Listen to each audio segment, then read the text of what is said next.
Want me to turn it? Hey, Jonathan. Good to see you.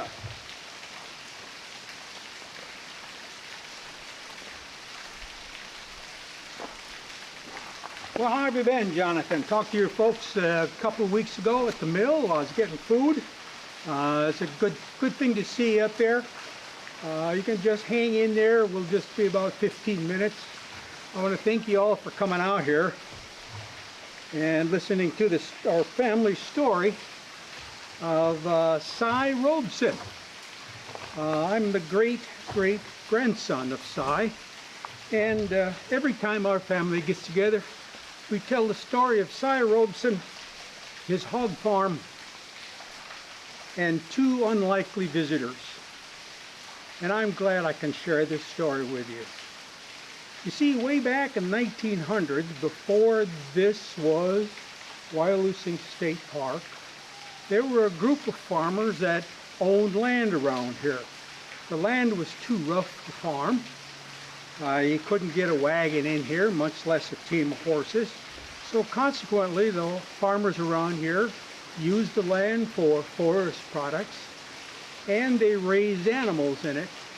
Along the spring of the year, they'd let their piglings go in the forest here, and each farmer would mark their piglings with a mark, not with a magic marker, not with a brand, but they would clip their ear. They'd clip their ear maybe 1 notch, 2 notches, or something like that. Now that plays an important part in this story.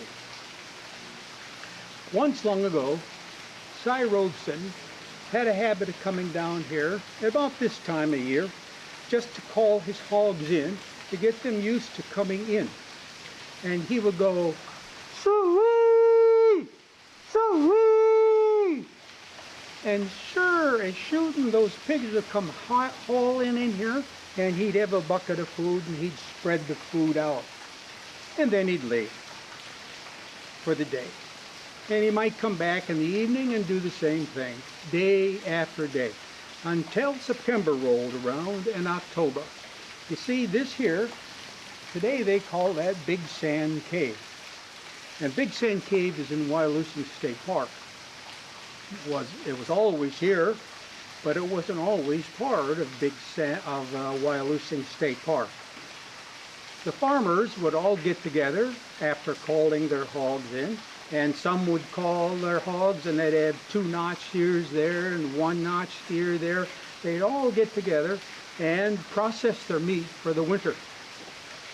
Back in here is a spring-fed cave. Perhaps you can hear the water dripping down. And in the fall of the year, throughout the winter, that would always be about 32 degrees. Excellent place to keep the processed ham and ready for the fall. Well, along comes September, October. Cy came in and called his hogs, "Soo-wee! Soo-wee!" Spread his food out. Processed, got all the hogs, all the farmers got together, processed their hogs, and hung it up way back there, out of the way of predators, thinking the farmers would come back at a later date to get their food processed for the winter. A couple days later, Cy came down through the hillside and heard a ruckus. And he thought, "Oh no, got wild animals in there?" So he crept up real quietly. He didn't have any gun or anything. There was no need for that. And he crept up, and sure as if there were 2 young men back there. And, well, Cy didn't know those young men, and he asked about them, and he said, "Gentlemen, what are you doing back there?" And they had a look of panic in their face. And one of them said, "Well, we're processing our hogs, and we're going to take down the trail down to Wisconsin River down there." You see, that was the only way to get across the river, by boat. Load them on boat and take them down to Dubuque and sell them. Well, Cy knew that was just completely wrong. So he said, "Gentlemen, I'm going to give you a choice. I know that you're lying." And at that point, one of the young gentlemen had a look of panic on his face and just took off running. The other was a little bit slower and Si caught him by the ear.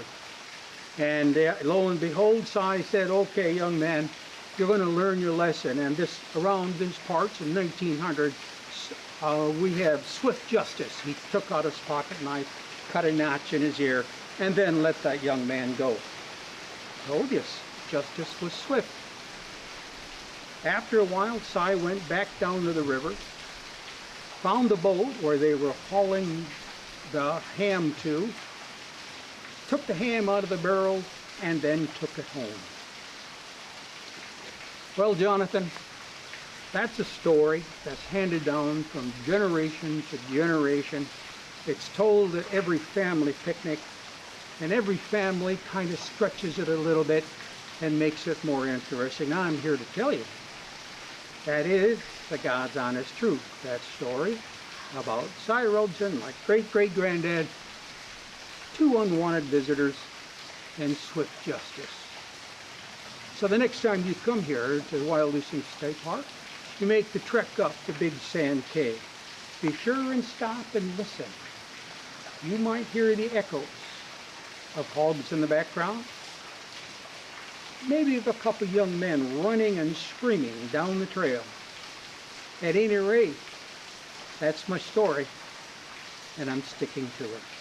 Thank you very much, Jonathan, for coming. Y'all have to stay a while. Just enjoy the sights. As for me, I'm going to continue on farming.